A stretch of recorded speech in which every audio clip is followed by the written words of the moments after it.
Hello everyone.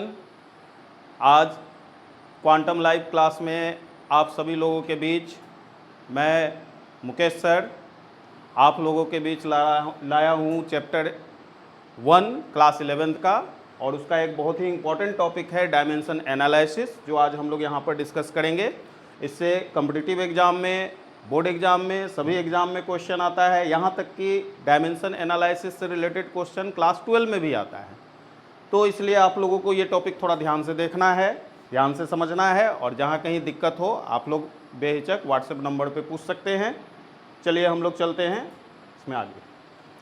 देखिए, सबसे पहले तो हम लोग ये जानेंगे यहाँ पर कि डायमेंशन यानी विमा कहते किसको हैं। ठीक है, आप लोग इससे पहले वाले क्लासेस में डिस्कस किए होंगे भौतिक राशि के बारे में। जैसे भौतिक राशि 3 प्रकार की होती है: मौलिक भौतिक राशि, व्युत्पन्न भौतिक राशि और पूरक भौतिक राशि। यहाँ पे जैसे हम लोग डिस्कस कर रहे हैं कि भौतिक राशि में क्या करेंगे कि कोई भी भौतिक राशि को लेना है, उस भौतिक राशि को बदल देना है किसमें? मौलिक भौतिक राशि में। जब हम लोग भौतिक राशि को मौलिक भौतिक राशि में बदल देते हैं, तब उस मौलिक भौतिक राशि के ऊपर कुछ न कुछ पावर हम लोगों को मिलता है, कुछ न कुछ घात मिलता है। उसी घात को हम लोग क्या कहते हैं? विमा। ठीक है, तो ध्यान में ये रखना है कि विमा क्या है। तो आप जैसे भौतिक राशि के बारे में जानते हैं, कोई भी एक भौतिक राशि ले लेना है। उस भौतिक राशि में अगर वो मौलिक भौतिक राशि नहीं है तो उस भौतिक राशि को क्या करना है? मौलिक भौतिक राशि में पहले चेंज कर लेना है।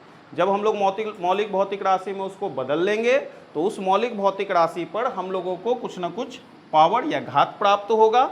वो जो घात होता है उसी घात को हम लोग विमा कहते हैं। ठीक है, क्लियर है?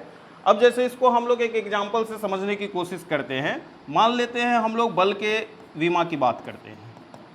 तो बल बराबर हम लोग क्या जानते हैं? सबसे जो कॉमन फॉर्मूला है, जो आप लोगों को बचपन से पढ़ाया गया, बस उसको ध्यान में रखना है। तो बल बराबर क्या होता है? द्रव्यमान गुना त्वरण। ठीक है, ये फॉर्मूला हम लोग क्लास 9th में भी पढ़ चुके हैं। अब इसमें जरा देखा जाए तो ये द्रव्यमान जो है वो है मौलिक भौतिक राशि, लेकिन त्वरण जो है वो मौलिक भौतिक राशि नहीं है। तो त्वरण को क्या कर लेना है? बदल लेना है मौलिक भौतिक राशि में। तो द्रव्यमान गुना त्वरण को हम लोग लिखेंगे वेग बटे समय। अब इसमें अगर ध्यान दें हम लोग तो द्रव्यमान और समय ये दोनों मौलिक भौतिक राशि है, लेकिन ये जो वेग है ये अभी भी मौलिक भौतिक राशि नहीं है। इसको और भी चेंज कर लेना है। तो हम लोग क्या लेंगे? द्रव्यमान गुना वेग को लिखा जा सकता है विस्थापन बटे समय, और नीचे में पहले से हमारे पास समय है। ठीक है, हम लोग क्या करेंगे? यहाँ पर विस्थापन को मापते हैं दूरी के पद में, तो हम लोग इसको लिखेंगे द्रव्यमान गुना दूरी। ठीक, और नीचे में क्या हो गया? समय का स्क्वायर। ठीक है, तो हम लोग इसको क्या कर सकते हैं? हम लोग इसको कुछ इस तरह से लिख सकते हैं, जैसे बल बराबर हो जाएगा द्रव्यमान गुना दूरी, और समय को लेकर चले जाओ ऊपर, तो समय पे पावर हो गया -2। तो यहाँ पर अगर हम लोग देखें तो क्या दिख रहा है? बल बराबर द्रव्यमान गुना दूरी गुना समय। समय पर पावर क्या आ गया? -2।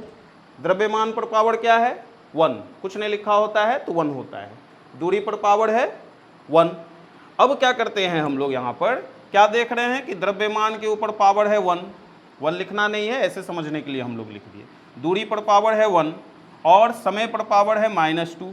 तो ये जो पावर मिला हम लोगों को 1 1 -2, इसी पावर को हम लोग क्या कहेंगे? विमा।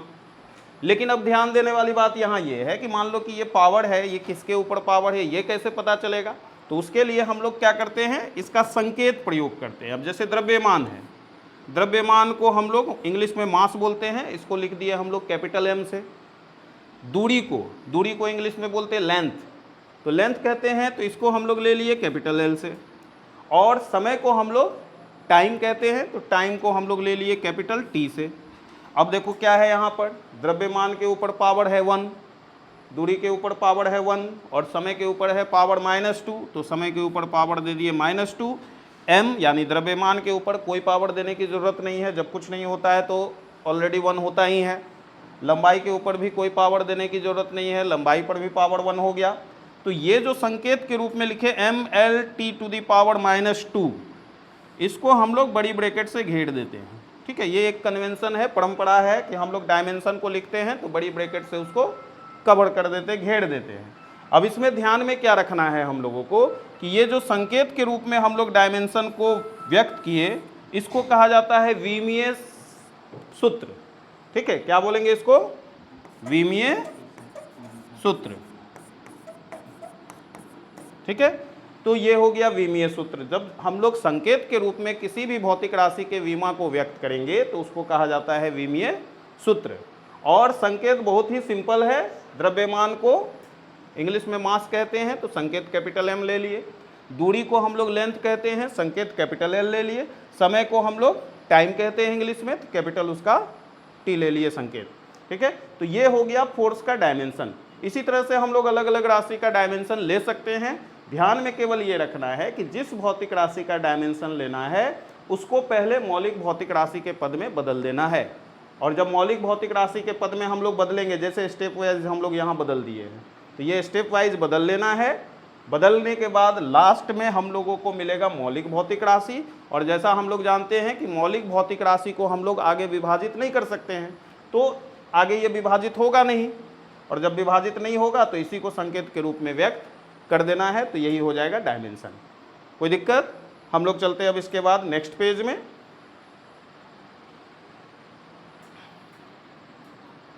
ठीक है, ऐसे जैसे कुछ और भी एग्जाम्पल अगर आप लोग देखना चाहे तो हम लोग और भी एग्जाम्पल डिस्कस कर सकते हैं। जैसे हम लोग बोलते हैं कार्य, कार्य का फॉर्मूला क्या होता है? बल गुना विस्थापन। ठीक, अब क्या है यहाँ पर? बल का भी विमा हम लोग निकाल चुके। बल का विमा हो गया mLT⁻², और विस्थापन को हम लोग मापते हैं लंबाई के पद में। तो जब विस्थापन को लंबाई के पद में मापते हैं तो विस्थापन के लिए हम लोग ले लिए L। ठीक है, अब देखो क्या हो जाएगा इसका वैल्यू, mL²T⁻², है ना। तो हमारे पास डायमेंशन का जो वैल्यू मिल गया, डायमेंशन का जो फॉर्मूला मिल गया कार्य के लिए, वो क्या मिल गया? mL²T⁻²।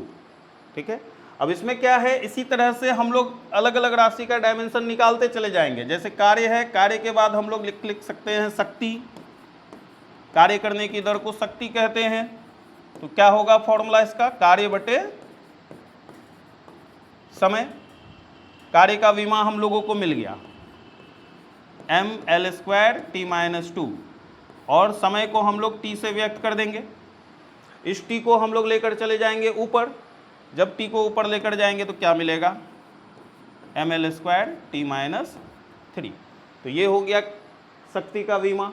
ठीक है, तो इसी तरह से हम लोग अलग अलग भौतिक राशि का विमा ज्ञात कर सकते हैं। तो ध्यान में सिर्फ आपको ये रखना है कि विमा निकालते समय हम लोगों को भौतिक राशि का कोई एक फॉर्मूला, अगर फॉर्मूला नहीं भी याद है तो हम लोग मात्रक से भी निकाल सकते हैं। जैसे देखिए, हम लोग अगर बोले यहाँ पर चाल, चाल का मात्रक क्या होता है? मीटर प्रति सेकंड, है ना। मीटर किसका मात्रक है? मीटर है लंबाई का मात्रक, तो लंबाई के लिए L ले लिए, लेंथ, है ना। समय किसका मात्रक है? ये सेकंड किसका मात्रक है? समय का, तो उसके लिए ले लिए T। इसको लेकर चले जाएंगे ऊपर तो LT⁻1। ठीक है, अब कभी कभी इसमें क्या होता है कि जैसे LT⁻1 लिए, M तो नहीं है यहाँ, अगर M को दिखाना हो तो क्या करेंगे? यहाँ पर M पर पावर दे देंगे 0, तो M0 LT⁻1। तो इस तरह से हम लोग मात्रक से भी विमा किसी भी भौतिक राशि का ज्ञात कर सकते हैं। तो हम लोगों को ध्यान में रखना है, कोई भी फॉर्मूला याद हो, कोई भी मात्रक हो, उससे हम लोग आसानी से विमा ज्ञात कर लेंगे। ठीक है, चले अब हम लोग आगे। अब जैसे इस विमा में ही हम लोग एक पॉइंट डिस्कस करेंगे, प्रिंसिपल ऑफ होमोजेनिटी। ये प्रिंसिपल ऑफ होमोजेनिटी हिंदी में हम लोग कहते हैं इसको समान घात का नियम। तो ये प्रिंसिपल ऑफ होमोजेनिटी क्या है? तो अब देखो होता क्या है इसमें कि हम लोग कोई एक समीकरण लेंगे, कोई भी समीकरण, समीकरण में ध्यान देना है, समीकरण के साथ हमेशा इक्वल का साइन होता है, ठीक है। तो समीकरण जैसे कोई भी हम लोग ले लिए, उस समीकरण में बराबर के दोनों तरफ के पद को देखना है, ठीक है। अब बराबर के दोनों तरफ का पद जैसे हम लोग देख रहे हैं, इधर भी m है, इधर भी m है, ठीक। इधर m का पावर a है, इधर m का पावर x है, इधर भी l है, इधर भी l है, इधर l का पावर b है और इधर l का पावर y है, इधर भी t है, इधर भी t है, इधर l t का पावर c है, इधर t का पावर z है। तो प्रिंसिपल ऑफ होमोजेनिटी ये कहता है कि a का वैल्यू x के बराबर होगा, b का वैल्यू y के बराबर होगा और c का वैल्यू z के बराबर होगा, ठीक है। अब इसमें ध्यान में क्या रखना है कि ये कोई नया नियम नहीं है, ये रूल हम लोग बचपन से यूज करते आ रहे हैं। अब देखो याद करो, बचपन में हम लोग पढ़े थे 2 to the power x is equal to, अगर क्वेश्चन पूछता है 16 तो हम लोगों से पूछा जाता है कि x का वैल्यू यहाँ क्या है। तो ये तो हम लोग बचपन में सॉल्व किए थे। हम लोग क्या करते थे, 2 पे पावर x लेते थे और इधर 16 को लिख देते थे 2 पे पावर 4। अब 2 पे पावर 4 हो गया, दोनों सेम टर्म है तो पावर भी क्या हो गया, सेम। बस उसी को हम लोग यहाँ पर एक लॉ में चेंज कर दिए और नेम दे दिए प्रिंसिपल ऑफ होमोजेनिटी, यानी समान घात का नियम, ठीक है।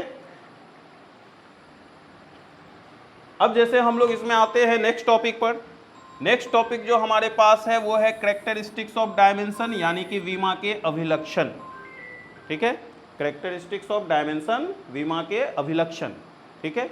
तो विमा का क्या क्या विशेषता है, क्या क्या अभिलक्षण है, इन सब चीज़ को यहाँ पर हम लोग डिस्कस करेंगे। इसी के आधार पे हम लोगों को विमा का उपयोग डिस्कस करना है, ठीक है। तो जैसे पहला जो कंडीशन यहाँ है उसको पहले हम लोग समझते हैं, फिर हम लोग इसके पॉइंट की बात करेंगे। अब जैसे मान लो तुमको कहा जाए कि 10 kg है, इस 10 kg में 5 मीटर को जोड़ना है, ठीक है। तो 10 kg में 5 मीटर को जोड़ना है, ये संभव है? 10 kg में अगर हम लोग 5 मीटर को जोड़ेंगे तो हम क्या लिखेंगे इसको, ये तो जोड़ पाना संभव नहीं है। या मान लेते हैं हम लोग 10 kg में 2 मीटर को घटा रहे हैं तो भी इसका कोई रिजल्ट हम लोगों को नहीं मिलेगा। लेकिन अगर 10 kg में 5 kg जोड़ेंगे तो हम लोग इसको आसानी से जोड़ के 15 kg लिख सकते हैं, ठीक है। या 10 kg में 2 kg घटाएंगे तो हम लोग इसको 8 kg लिख देंगे। तो क्या कहता है यहाँ पर कि हम लोग केवल उन्हीं भौतिक राशियों को जोड़ सकते हैं या घटा सकते हैं जिसका विमा क्या हो, समान हो। अब जैसे देखो यहाँ पर द्रव्यमान, द्रव्यमान का विमा क्या होगा, द्रव्यमान को m से व्यक्त करेंगे तो इसका डायमेंशन फॉर्मूला m। मीटर हो गया लंबाई का मात्रक, इसको हम लोग l से व्यक्त करेंगे, ठीक है। तो द्रव्य यहाँ जो टर्म लिखे 10 kg उसका विमा अलग है, 5 मीटर उसका विमा अलग है, तो हम लोग दोनों को नहीं जोड़ सकते हैं। लेकिन नीचे वाले कंडीशन में आओ, जैसे ये 10 kg है, ये द्रव्यमान का मात्रक, इसको m से व्यक्त कर दिए। ये 5 kg है, ये भी द्रव्यमान का मात्रक, इसको भी हम लोग m से व्यक्त कर दिए। तो हम लोग आराम से इन दोनों को जोड़ दिए और जोड़ने के बाद हम लोगों को 15 kg मिल गया। और ये 15 kg का भी विमा क्या हो गया, सेम m, ठीक है। तो हम लोग क्या करते हैं कि केवल समान विमा वाले भौतिक राशियों को ही या तो जोड़ सकते हैं या घटा सकते हैं। हाँ, यहाँ ध्यान में ये रखना है कि ये रूल हम लोग गुना और भाग में अप्लाई नहीं कर सकते। गुना भाग हम लोग किसी का भी किसी के साथ कर सकते हैं, लेकिन केवल जोड़ने और घटाने में इस चीज़ को ध्यान में रखना है कि हम लोग केवल समान डायमेंशन वाले भौतिक राशियों को ही जोड़ सकते हैं या घटा सकते हैं। तो पहला जो अभिलक्षण है, पहला जो कैरेक्टरिस्टिक्स है विमा का, वो यही कहता है कि हम लोग केवल समान विमा वाले भौतिक राशियों को ही जोड़ सकते हैं या घटा सकते हैं, ठीक है। अब मान लेते हैं अगर मन किया नहीं हम ज़बरदस्ती जोड़ देंगे, तो ज़बरदस्ती जोड़ देंगे तो इसका कोई मीनिंग नहीं होगा, है ना, इसका कोई मीनिंग नहीं होगा। तो ये चीज़ ध्यान में रखना है कि जोड़ने या घटाने का जो प्रक्रिया करेंगे तो हमारे पास उसका कोई मीनिंगफुल वैल्यू मिलना चाहिए, ठीक है। तो जैसे कि द्रव्यमान को द्रव्यमान से जोड़े, द्रव्यमान मिला। अगर लंबाई को लंबाई से जोड़ेंगे, है ना, जैसे 5 मीटर को 2 मीटर से जोड़ दिए तो हम लोगों को लंबाई ही मिलेगा, ठीक है। तो ये ध्यान में रखेंगे हम लोग कि डायमेंशन में कभी भी हम लोग अलग अलग डायमेंशन वाले भौतिक राशि को न तो कभी जोड़ेंगे न उसको कभी घटाएंगे, ठीक है। नेक्स्ट हम लोग यहाँ पर पॉइंट डिस्कस करते हैं। अब जैसे क्या है यहाँ पर कि किसी भौतिक राशि का विमा मात्रक की पद्धति पर निर्भर नहीं करता है। ठीक है, कोई भी भौतिक राशि हम लोग लेंगे, उसका जो विमा होगा, डायमेंशन होगा, वो मात्रक की पद्धति पर निर्भर नहीं करता है। अब जरा सा इसको समझने की कोशिश करते हैं। अब मान लो हमारे पास एग्जाम्पल है फोर्स का, है ना, फोर्स यानी कि बल हो गया। बल का विमा क्या होता है, अभी हम लोग थोड़ी देर पहले निकाले थे, mL/10⁻²। ये हो गया बल का विमीय सूत्र। अब इसमें ध्यान देंगे हम लोग कि जैसे हम लोग अलग अलग मात्रक की पद्धति का प्रयोग करते हैं, MKS, है ना, MKS में बल का मात्रक हम लोग लेते हैं 1 न्यूटन, या इसको हम लोग क्या लिखेंगे, 1 kg/s²। दूसरा है CGS, मात्रक की दूसरी पद्धति CGS, इसमें बल का मात्रक हम लोग लिखते हैं डाइन। ठीक है, या इसको हम लोग लिखेंगे 1 ग्राम/सेंटीमीटर/सेकंड²। तीसरा है हमारे पास FPS, इसको हम लोग लेते हैं 1 पाउंडल, इसको हम लोग लिखेंगे 1 फुट, सॉरी पहले पाउंड ले लेते हैं, 1 पाउंड/फुट/सेकंड²। अब इसमें ध्यान क्या रखना है हम लोगों को, देखो ये तो मात्रक जो है ये तो साइंटिस्ट के नेम पर हम लोग दे दिए या किसी कारण से दे दिए, मेन मात्रक हो गया ये। अब इसमें देखो यहाँ पर केजी, ग्राम और पाउंड, ये तीनों द्रव्यमान का मात्रक है। और इन तीनों मात्रक का अगर पावर देखा जाए तो केजी पर भी पावर 1 है, ग्राम पर भी पावर 1 है, पाउंड पर भी पावर 1 है, यानी कि तीनों का पावर 1 है, तो m पे पावर हो गया 1। लंबाई का मात्रक मीटर, सेंटीमीटर और फुट, तीनों का पावर देखें तो तीनों पर पावर 1 है। ठीक है, तो इसलिए L पर पावर 1 हो गया। और समय तो तीनों में सेम है, सेकंड यहाँ भी है, यहाँ भी और यहाँ भी, तीनों का पावर सेम। तो क्या है कि मात्रक बदल गया, केजी ग्राम में बदल गया, ग्राम पाउंड में बदल गया, लंबाई का मात्रक मीटर सेंटीमीटर में बदल गया, सेंटीमीटर फुट में बदल गया, लेकिन पावर में कोई चेंज नहीं हुआ। इसलिए हम लोग यहाँ पर डिस्कस करते हैं कि किसी भी भौतिक राशि का जो बीमा होगा वो मात्रक की पद्धति पर निर्भर नहीं करेगा। मात्रक का पद्धति कोई भी हो, MKS हो, CGS हो, FPS हो, उससे डायमेंशन को, विमा को कोई मतलब नहीं है, विमा उसका सेम रहेगा। देखिए अब थर्ड है कैरेक्टरिस्टिक्स, इसका क्या, थर्ड कैरेक्टरिस्टिक्स में क्या कहता है, कोई विमीय समीकरण यदि सही होगा, है ना, कोई भी विमीय समीकरण यदि सही होगा तो वो प्रिंसिपल ऑफ होमोजेनिटी यानी समान घात के नियम का पालन करेगा। ठीक है, तो अगर कोई भी समीकरण सही होगा तो वो प्रिंसिपल ऑफ होमोजेनिटी, जिसको हम लोग समान घात का नियम भी कहते हैं, उसका पालन करेगा। अब इसको हम लोग कुछ इस तरह से समझते हैं, जैसे हमारे पास कोई एक समीकरण है, जैसे एक बहुत कॉमन समीकरण है, आगे मिलेगा हम लोगों को, बल का फॉर्मूला है F = mv²/r। ठीक है, अब इस फॉर्मूले में क्या है कि बल को हम लोग mv²/r के बराबर किए। यहाँ पर m है द्रव्यमान, v है वेग और r है त्रिज्या। ठीक है, यहाँ m है द्रव्यमान, v हो गया वेग और r हो गया त्रिज्या। तो अगर हम लोग इन सभी राशियों का यहाँ पर डायमेंशन बैठावे तो देखो बल का डायमेंशन क्या होता है, mL/t-2। द्रव्यमान का डायमेंशन क्या होगा, m। वेग का डायमेंशन क्या होता है, वेग का डायमेंशन अभी बताए थे मीटर/सेकंड, तो मीटर/सेकंड डायरेक्ट मात्रक से हम लोग कैलकुलेट कर सकते हैं, Lt⁻⁻1।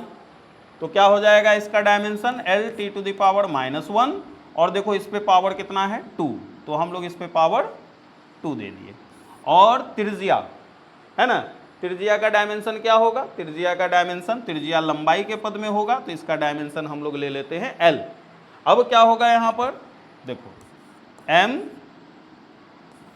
है ना, यहाँ पर पावर कितना है 2, तो L²t-2, और नीचे पावर, नीचे कितना हो गया L। अब यहाँ जो L है ये L स्क्वायर से एक L को कैंसिल कर देते हैं, ठीक है, एक L कैंसिल हो जाएगा, एक L बचेगा। अब क्या करेंगे यहाँ पर, तो देखो जब एक L बचा तो इसका जो वैल्यू होगा हमारे पास वो क्या मिलेगा, MLT-2। अब जरा यहाँ देखो तो LHS में, LHS का भी डायमेंशन वही है ML² और RHS का भी डायमेंशन वही है MLT-2। तो अगर LHS और RHS यानी बराबर के दोनों तरफ का जो टर्म है उसका डायमेंशन अगर सेम है, इसका मतलब ये हुआ कि ये जो समीकरण है ये बिल्कुल सही है।